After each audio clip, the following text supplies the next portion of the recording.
قابل احترام بھائی اور بزرگوں، وقت کی تنگی ہے اور ابھی ہمیں حضرت صدر محترم کا چشم کشا خطاب سننا ہے، اس لیے میں بہت مختصر وقت میں بہت ہی اہم اور بنیادی باتیں کہہ کر آپ سے اجازت چاہوں گا۔ ملک کے حالات مشکل ہیں اور خطرات کا بادل ہمارے سروں پر چھا چکا ہے۔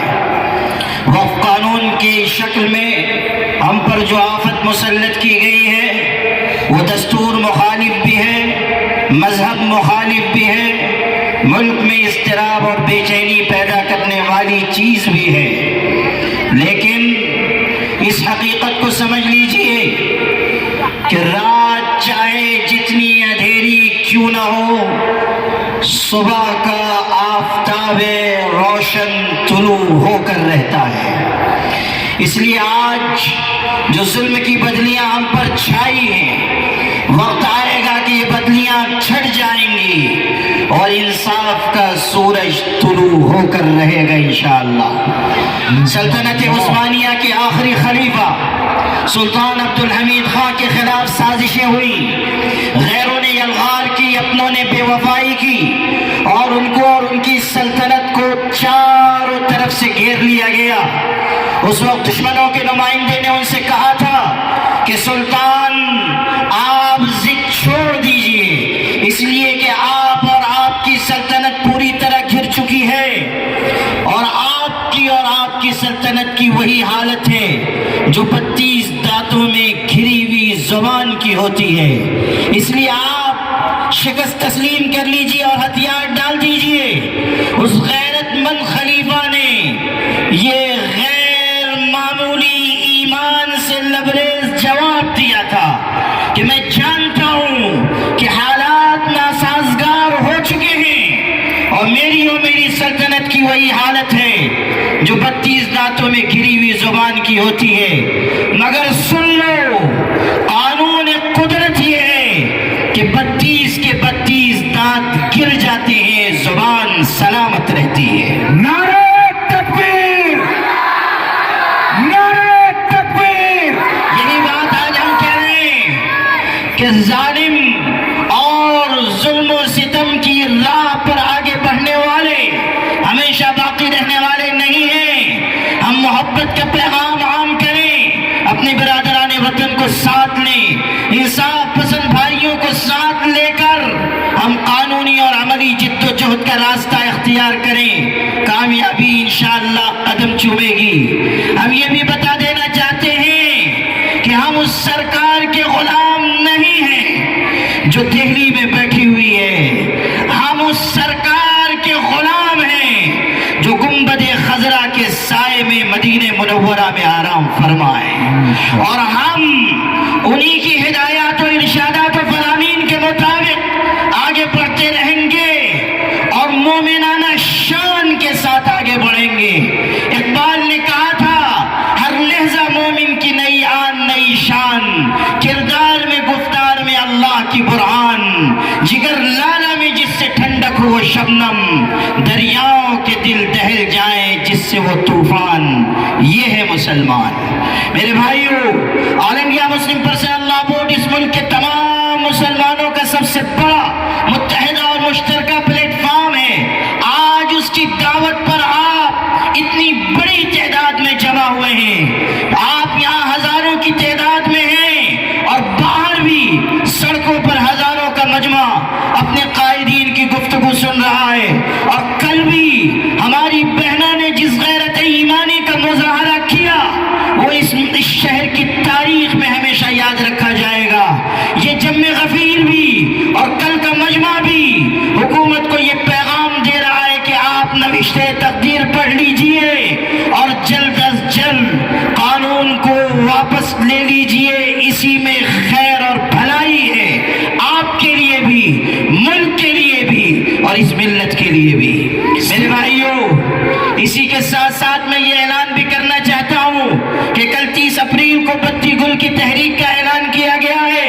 رات 9 بجے سے 9:15 بجے تک بتی بجھانی ہے، لائٹ آف کرنی ہے اور اظہار ناراضگی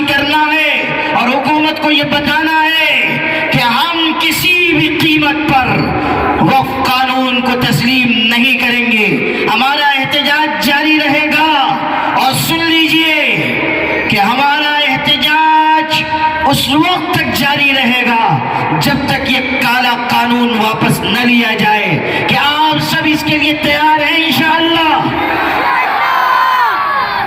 آپ کے اس جذبے اور غیرت ایمانی کو خراج عقیدت پیش کرتے ہوئے میں آل انڈیا مسلم پرسنل لا بورڈ کے صدر محترم حضرت مولانا خالد سیف اللہ رحمانی صاحب کا، اکابرین بورڈ کا اور تمام ارکان بورڈ ریاست مہاراشٹر کا شکر گزار ہوں جو یہاں تشریف لائے. وقت کی تنگی کی وجہ سے میں انہی کلمات پر اکتفا کرتا ہوں، اور اب انشاءاللہ اس مجمع میں اس اجلاس میں آخری چشم کشا خطاب صدر عالی قدر کا ہونا ہے. اس کے بعد چند اختتامی کلمات اور حضرت مولانا ادریس عقیل ملی قاسمی صاحب کی دعا پر انشاءاللہ یہ اجلاس اختتام پذیر ہوگا. آخر میں دو باتیں میں عرض کرنا اپنی ذمہ داری سمجھتا ہوں. ایک تو پہلگام میں جو دردناک واردات پیش آئی ہے اور جس طرح دہشت گردی کا واقعہ ہوا ہے، ہم کڑے سے کڑے الفاظ میں اس کی مذمت کرتے ہیں اور حکومت سے مطالبہ کرتے ہیں کہ وہ دہشت گردوں کے خلاف سخت سے سخت کارروائی کرے. کہ آپ سب مذمت کرتے ہیں؟ ہاتھ اٹھا کر بتائیے. اس واقعے کی ہم سب مذمت کر رہے ہیں اور مطالبہ کرتے ہیں کہ دہشت گردی کے خلاف کڑی سے کڑی کارروائی ہو. اسی کے ساتھ یہ بھی مطالبہ کرتے ہیں کہ اس واقعے کے بعد جن کشمیری مسلمانوں کے ساتھ ملک میں زیادتی کی جا رہی ہے اس کا سلسلہ بند کیا جائے. کہ یہ بھی ناانصافی ہے اور یہ بھی بدترین ظلم ہے. قصورواروں کو آپ سزا دیجئے، بے قصورواروں پر ظلم نہ کیجئے. اسی کے ساتھ ساتھ آخری بات شکریہ کے طور پر جو ہماری مالیگاؤں ایکشن کمیٹی ہے اس کے ارکان کا بھی، علماء کا، ائمہ کا، تمام مسالک مکاتب فکر کے ذمہ داران کا، اسی طرح پولیس انتظامیہ کا جنہوں نے کل بھی بہت اچھا انتظام کیا اور ہمارے لیے بہت ساری جو قانونی اڑچنیں تھیں اس کو دور کیا، اور آج بھی انہوں نے ہمارا بھرپور تعاون کیا.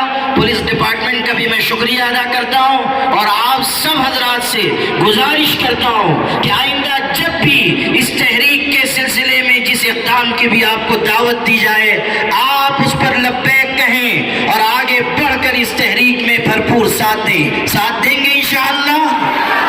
جزاکم اللہ وآخر دعوانا. نعرہ تکبیر. آل انڈیا مسلم پرسنل لا بورڈ. سیاہ قانون واپس لو. سیاہ قانون واپس لو. وقت بل واپس لو. بسم اللہ الرحمن الرحیم. آج کے احتجاجی جلسے عام کے صدر محترم خالد سیف اللہ رحمانی صاحب منچ پہ تشریف فرما. آل انڈیا مسلم پرسنل لا بورڈ کے تمامی ہمارے سرپرست، تمامی ہمارے علماء اکرام، منچ پہ تشریف فرما تمامی تنظیموں کے سیاسی پارٹی کے ذمہ داران اور اس احتجاجی جلسے عام کے اندر موجود تمامی بزرگ حضرات، نوجوان ساتھی، دوستوں اور ساتھیوں، سب سے پہلے میں آل انڈیا مسلم پرسنل لا بورڈ کے ذمہ داران کا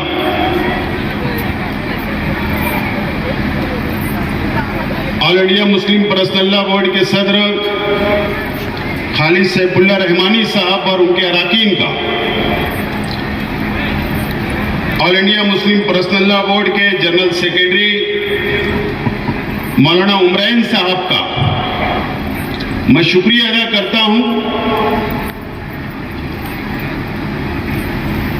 آپ لوگوں کو سلام کرتا ہوں کہ آپ لوگوں نے وقف امینڈمنٹ بل کے خلاف، کالا قانون کے خلاف آپ نے یہ تحریک کا آغاز کیا. میں آپ کو بہت بہت سلام کرتا ہوں.